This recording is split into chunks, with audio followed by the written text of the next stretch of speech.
John Carter sat alone in his dimly lit apartment, the hum of the city outside a distant background to the pounding of his own thoughts. The envelope had arrived earlier that morning, plain, unmarked, and heavy with secrets.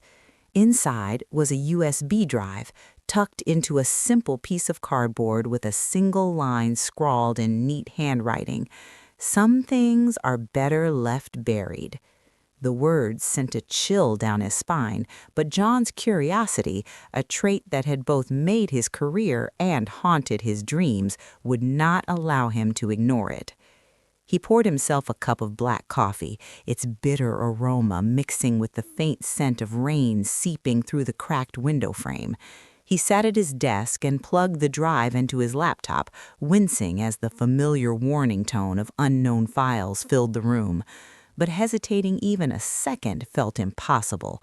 With a deep breath, he opened the contents. The files were numerous: documents, scanned letters, encrypted spreadsheets, and audio recordings. He clicked on the first audio file. A voice, deep and steady, outlined the involvement of several politicians and businessmen in a network of illegal arms deals that had quietly operated for years.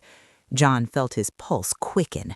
The implications were staggering: mass corruption, cover-ups, even murder.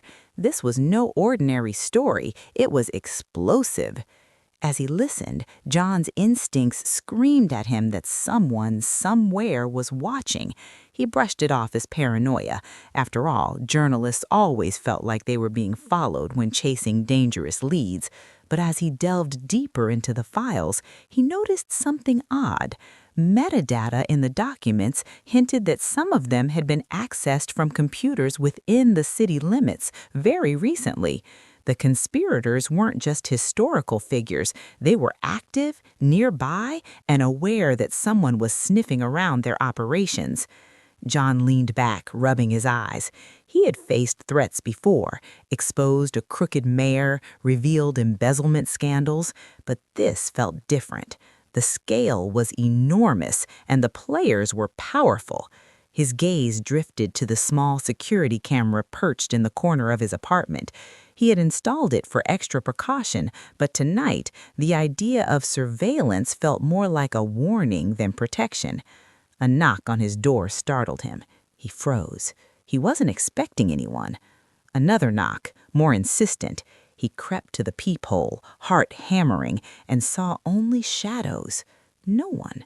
Just a plain black SUV idling a few doors down, engine quietly running. He knew immediately. They were here, watching, waiting. John grabbed his coat and left through the fire escape, abandoning his apartment momentarily, even though he had nowhere particular to go. He had learned long ago that staying put in situations like this could be fatal. Descending the metal steps, the night air felt sharp, almost electric against his skin. He rounded the corner, trying to appear casual, yet every sense was on high alert. A flicker of movement caught his eye, a figure retreating into the shadows. A warning, not yet a confrontation, but a reminder that he was now in their world, a world where curiosity could cost lives. Returning to his apartment hours later, he sat at his desk again, shaking off the adrenaline. He pulled out a notebook, the pages filled with years of investigative notes, and began documenting everything: the USB, the files, the mysterious visitor, and the SUV. If he didn't survive this, at least someone would know. The deeper John dove into the files, the more intricate the web became. There were names he recognized: local politicians, business magnates, even a judge whose rulings had always seemed suspiciously favorable to certain parties. Each piece of information seemed like a thread, and pulling on one thread threatened to unravel an entire network of power and corruption. Hours passed, and dawn approached with slow, creeping light. Exhausted, John leaned back and rubbed his temples. He realized he needed guidance. The files contained too much for him to handle alone. Someone experienced in danger and investigation, someone who knew the inner workings of the city's criminal underbelly. He thought of Detective Frank Malone, a retired cop who had once been a thorn in the side of the city's most notorious crime families. Malone had left the force years ago, disillusioned by the corruption he could never fix. But John had helped Malone expose a crooked colleague once, earning a debt of trust. If anyone could give insight into the syndicate behind these files, it was him. By midday, John was seated across from Malone in a quiet diner on the outskirts of the city. Malone, a broad-shouldered man with gray hair and eyes that had seen too much, listened as John explained everything. The retired detective's frown deepened with every detail. "They're serious, John," Malone said finally, his voice low. "This isn't some corporate mismanagement story you can publish and sleep easy at night. They've killed before, and they won't hesitate to kill again if they think it protects them." John nodded grimly. "I know, but the public needs to know. Someone has to stop them." Malone studied him silently for a long moment, then leaned back. "I'll help you, but you need to understand, this is a chess game, and you're already a piece on the board. Make the wrong move, and it's checkmate." Returning home, John felt the weight of Malone's words pressing on him. He wasn't just chasing a story anymore. He was navigating a battlefield filled with invisible enemies, each one capable of striking without warning. He set up additional security measures, encrypted all his communications, and changed his routine. Every decision now carried potential life or death consequences. That evening, as John began cataloging the files again, he stumbled upon something that made his stomach turn. A photograph tucked inside a folder labeled "Internal Threats." It was of a man he recognized immediately, an old friend and colleague, someone he had trusted without question. And in the same folder were documents linking this friend directly to the syndicate. John's hands shook as he stared at the image. The implication was clear. Someone he had once considered an ally could be feeding information to people who would kill without hesitation. The thought made him realize just how dangerous the path he had chosen really was. Trust no one, assume everyone could be watching, and above all, keep moving. As the night deepened, John prepared himself. He had pieces of a puzzle that could expose the city's darkest secrets, but he also understood the chilling reality. Knowing too much had already put him in the crosshairs. Every step forward was a gamble, every revelation a risk, and somewhere in the shadows, someone was waiting, ready to make sure he paid the ultimate price. The screen of his laptop glowed faintly, illuminating the determined expression on John's face. He didn't know who the next threat would come from or when it would strike, but one thing was certain: he had begun a journey from which there was no turning back. The days that followed were a blur of shadows, half-empty coffee cups, and the constant hum of John's own paranoia. Every sound made him flinch. The screech of tires outside his window, the distant bark of a dog, the clang of a trash can lid on the street below. The city itself felt different now, sharper, almost predatory, as if it had noticed his intrusion into its darkest corners. He met Malone again in a deserted parking garage. The retired detective had brought someone new this time, Elena Vargas, a skilled hacker with a reputation for disappearing completely after leaving a digital footprint. Her calm, analytical demeanor contrasted sharply with Malone's gruff presence and John's restless energy. "Elena can track digital movements," Malone explained. "She can tell if they're monitoring your communications, following your patterns, even pinpoint attempts to locate you." John nodded. He had already noticed his phone behaving strangely, contacts disappearing, messages vanishing mid-conversation, but hearing confirmation made the danger tangible. "We need to know how far they've gotten," he said. Elena's fingers danced over a laptop, eyes scanning lines of code. "They've been in your network for weeks. They know your routines, your habits, and some of your contacts. Whoever's running this is meticulous." John felt a chill. Weeks? Weeks of being watched, and he hadn't even noticed. "Can we stop them?" he asked, almost rhetorically. Elena's lips pressed into a thin line. "We can slow them down, make it harder for them to track you, but stopping them? That's not a guarantee." As night fell, John returned home to find another sign of intrusion, his apartment door slightly ajar. His heart thumped. He had checked it repeatedly that morning. Nothing had been stolen, just a warning, he realized. The threat was clear. "We are watching. We know you see us." He spent hours scanning the files again, looking for connections, for a way to anticipate the syndicate's next move. Each new discovery was more alarming than the last. There were bank accounts hidden behind shell corporations, coded communications with foreign contacts, and layers of misinformation designed to mislead anyone who tried to investigate.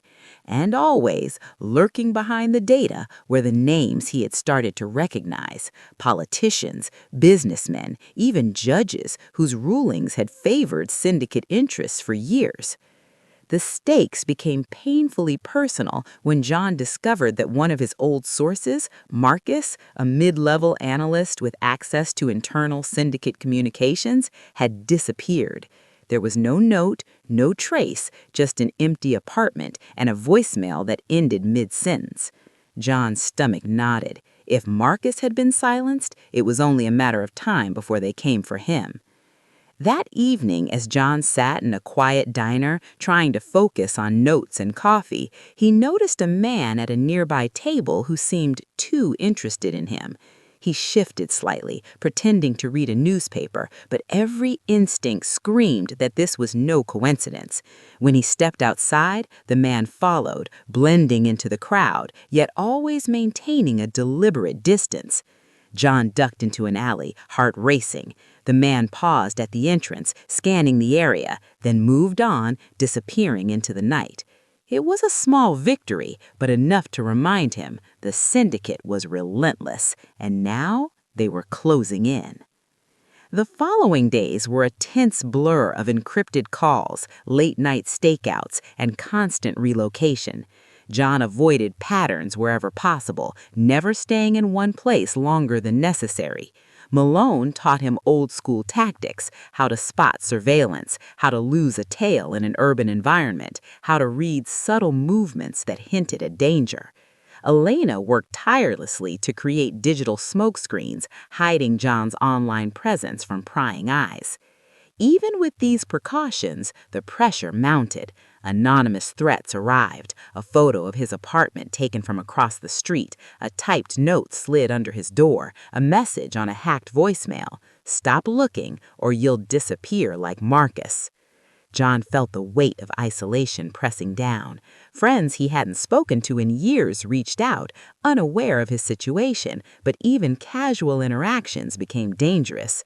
Trust was a liability, and paranoia, once a fleeting feeling, was now his constant companion. One late night, while reviewing the files, John discovered a chilling detail.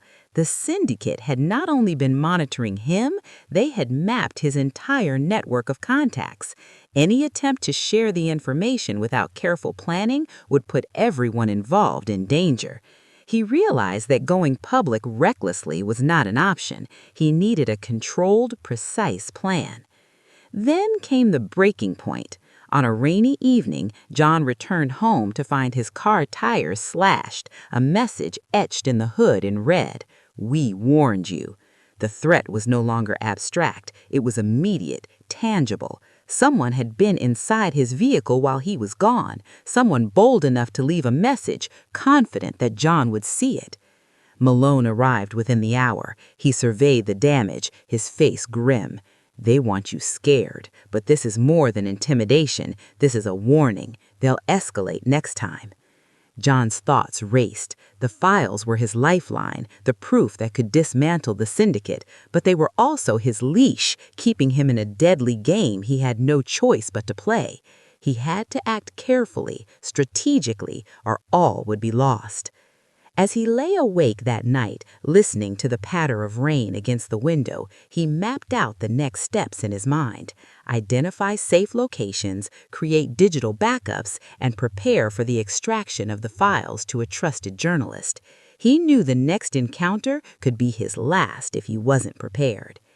Days later, the inevitable happened. While returning from a clandestine meeting with a secondary source, John noticed a black SUV trailing him.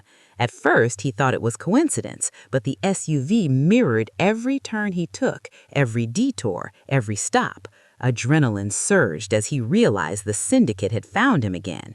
Using everything he had learned from Malone and Elena, John executed a series of maneuvers to shake the tail. Sudden stops, tight turns, blending into heavier traffic. He ducked into a parking garage and waited, holding his breath. Eventually, the SUV sped past, unknowing that John had outmaneuvered them, for now. But the message was clear. The game had escalated. They were no longer just watching, they were hunting. By the end of part 2, John had fully stepped into a world where every shadow, every stranger, and every missed signal could mean death. He had seen the lengths the syndicate would go to protect their secrets, and somewhere in the depths of his mind, a single haunting thought persisted. If they catch me, I won't survive. But if I don't expose them, no one will. John Carter had learned to trust only himself. By now, paranoia was no longer a fleeting feeling, it was a survival skill. Every glance over his shoulder, every passing shadow, every unmarked car in the distance made his pulse race. But he couldn't stop. The files, the evidence, were too important, too explosive to leave buried, even if exposing them meant risking everything. He spent the morning meticulously preparing his plan. A secure drop-off for the evidence had been arranged with a trusted journalist, someone known for their discretion and integrity. But getting there would be no simple task. The syndicate had eyes everywhere. Every route John could take had been compromised. The moment he left his apartment, the game would begin. Elena had worked tirelessly to create digital smokescreens, masking John's movements, scrambling location signals, and even generating false online activity. Malone had briefed him on old-school tactics, counter-surveillance, dead drops, and escape routes. But all of that meant nothing if the syndicate anticipated his every move, and tonight, John feared they would. The first confrontation came sooner than he expected. As he stepped out into the rain-soaked streets, he noticed the unmistakable black SUV that had been stalking him before. It followed him closely, tires spraying water from the slick asphalt. John's heart pounded, but he moved with calm precision. He had memorized every maneuver, every alley, every safe house he could reach. Turning sharply into an underground parking garage, he executed the first of several deceptive maneuvers. He doubled back, ran up stairwells, and ducked behind vehicles. The SUV followed, its headlights cutting through the darkness. But John had learned their rhythm, their patience, and now he used it against them. As the SUV turned the wrong corner, he slipped into the night, barely making a sound. By the time he reached the rendezvous point, the city felt like a labyrinth, every shadow a potential threat. He waited in an abandoned warehouse, scanning the entrances for any sign of movement. Hours passed, tension building like a storm ready to break. And then he saw her, the journalist he had arranged to meet, carrying a small, unassuming backpack that would serve as the transfer point for the files.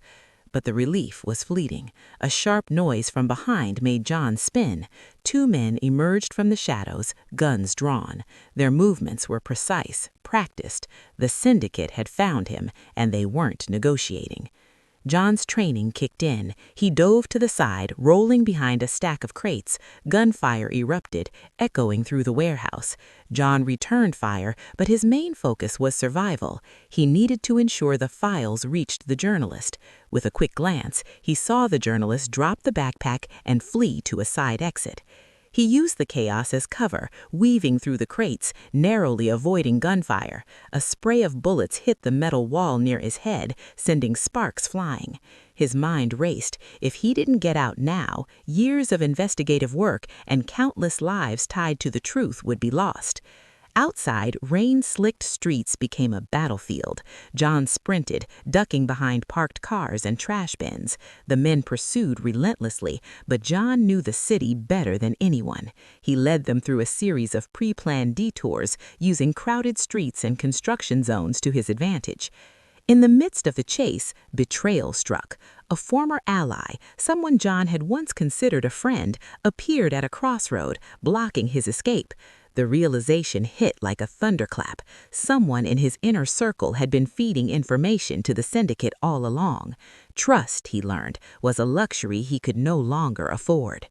John didn't hesitate. He ducked into a narrow alley, pressing himself against the wet brick walls as the betrayer shouted commands into a phone.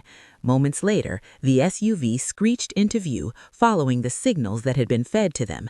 But John had prepared for this. Using a combination of decoys and misdirection, he led the vehicle into a dead-end street. The tire screeched, and the men were momentarily trapped, giving John the crucial seconds he needed to escape. He reached a safe house, a small, nondescript apartment that Elena had prepared for emergencies. Inside, he took a moment to breathe, to collect his thoughts. His body ached, adrenaline pumping through every vein. He was alive, but only just. And yet, even as he caught his breath, he knew the fight wasn't over. The files still needed to reach the public, and the syndicate would stop at nothing to prevent it. Night fell, heavy and oppressive. John and Elena reviewed the next steps, plotting the safest route to the final handoff. Every detail was scrutinized: traffic patterns, surveillance cameras, patrol schedules, and escape routes. There was no margin for error. Every second, every move could mean the difference between life and death. Finally, the moment came. John moved through the city like a ghost, careful and deliberate, every sense alert. He reached the drop point, a small, secluded park where the journalist waited, unaware of the true danger until now. The files were transferred quickly, silently, with a nod and a whispered instruction: get them out, expose everything.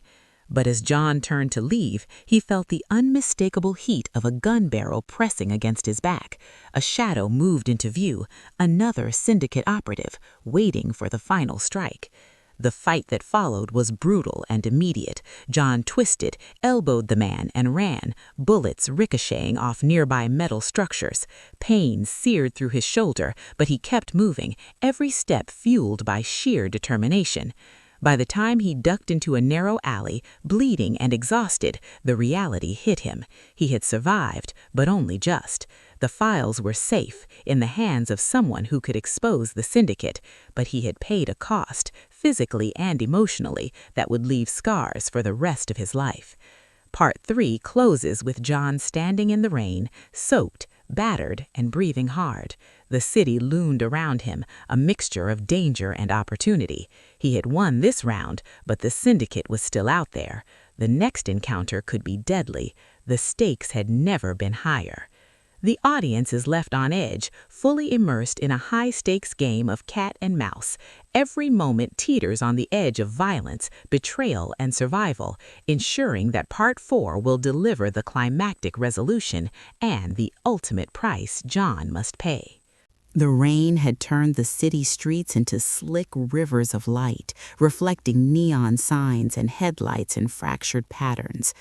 John Carter leaned against a brick wall, the cold seeping through his soaked coat, and pressed a trembling hand to the wound in his shoulder.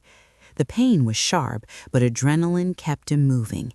He knew that if he slowed down now, even for a second, it would be the end. The files, the evidence that could topple politicians, expose murders, and unravel the syndicate's empire, were safe. They were now in the hands of the journalist who had promised to broadcast the truth to the public. But for John, safety was a mirage. Every instinct screamed that the syndicate would stop at nothing to eliminate him. He ducked into a narrow alley, scanning for movement. The city had never felt so hostile. Every shadow could hide a gun, every passerby could be a threat. He thought of Malone's warning, "Some secrets are meant to stay buried. If they find you, it won't end well." He had ignored it, but the truth of it now weighed heavily on him. The sound of footsteps echoed from the alley's far end. John froze, heart hammering. The silhouette of a man emerged, a familiar figure he had once trusted. Betrayal cut deep, sharper than the pain in his shoulder. The man raised a gun, pointing it directly at him. "You shouldn't have come this far," the man said, voice cold, void of emotion. "The only way out is through me." John assessed the situation quickly. There was no time for hesitation. He ducked to the side, rolling behind a stack of trash bins, and pulled a small, concealed weapon from his coat. He wasn't trained like the syndicate operatives, but survival instincts honed from years of investigative journalism kicked in. Gunfire erupted. The betrayer fired again and again, bullets ricocheting off metal bins and walls. John returned fire, careful, calculated. The alley became a chaotic ballet of light, shadow, and violence. Sparks flew as a stray bullet struck a pipe, sending a shower of water and steam into the air. Amid the chaos, John realized the true danger. The alley wasn't empty. 2 more men had appeared, flanking his betrayer, effectively cornering him. Escape seemed impossible.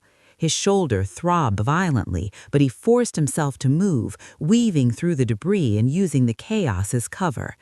He knew one thing: he couldn't survive this by fighting alone. Survival meant sacrifice, clever thinking, and leveraging the environment. Spotting a fire escape ladder nearby, John sprinted toward it, bullets ricocheting around him. He jumped, grabbing the metal rung, and climbed with all his strength. Pain lanced through his shoulder, but he didn't stop. The betrayer shouted in frustration below, firing upward, but John had gained a precious advantage: height. He reached the roof and crouched, gasping for air, every muscle burning. Below, the men regrouped, scanning the roofline. John knew they wouldn't give up. They never did. But he had one chance: to survive long enough for the files to reach the public, to make his sacrifice mean something. He ran along the roof, leaping over air conditioning units and vents, using the high vantage point to navigate the city streets below. The rain made every surface slick, every step precarious, but determination pushed him forward. He had survived ambushes, betrayals, and near-death chases. This was no different. This was the final gauntlet. At the edge of the roof, John saw a gap between buildings, a sheer drop of several feet. There was no other option. He counted to 3 and leaped, landing hard on the adjacent rooftop, pain shooting through his leg. He rolled, absorbing the impact, and forced himself up. The city sprawled before him, a labyrinth of danger and opportunity. Suddenly, a voice echoed behind him: "Malone! John, over here!" The retired detective had anticipated his moves, ready to provide backup. Relief surged through John, but it was fleeting. Malone handed him a backpack, small, inconspicuous, the one containing the journalist's emergency instructions and copies of the files. "They've got snipers on the streets," Malone whispered. "We need to move now." Using a series of fire escapes and back alleys, John and Malone navigated the city with desperate urgency. Every shadow could hide a killer, every turn a trap. But the files were safe, and that was enough for John to keep moving, keep fighting, keep surviving, for now. They reached a secluded safe house. Elena was already there, monitoring the digital channels, her face tense. "They're converging," she said, eyes flicking between screens. "If they find you here, it's over." John sank into a chair, exhausted, but there was no time to rest. He needed a plan, a way to finish what he started. He knew the public revelation was the only chance to end the syndicate's reign.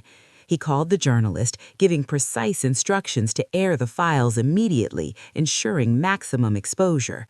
Minutes stretched like hours. Then news alerts began to pop up. The scandal was breaking. Politicians, businessmen, and law enforcement officials implicated in the files were facing immediate scrutiny. Public outrage surged. John allowed himself a brief moment of satisfaction, but it was cut short by the sound of a gunshot outside the safe house. The syndicate had found him. John grabbed his weapon and moved toward the door, adrenaline surging. He opened it cautiously, and then chaos erupted. Bullets shattered windows, splintered doors, and tore through walls. Malone and John returned fire, ducking for cover, but John was hit in the side, pain exploding through his body. He collapsed to the floor, blood spreading across his shirt. Elena screamed, ducking behind a desk. John's vision blurred, but his mind remained sharp.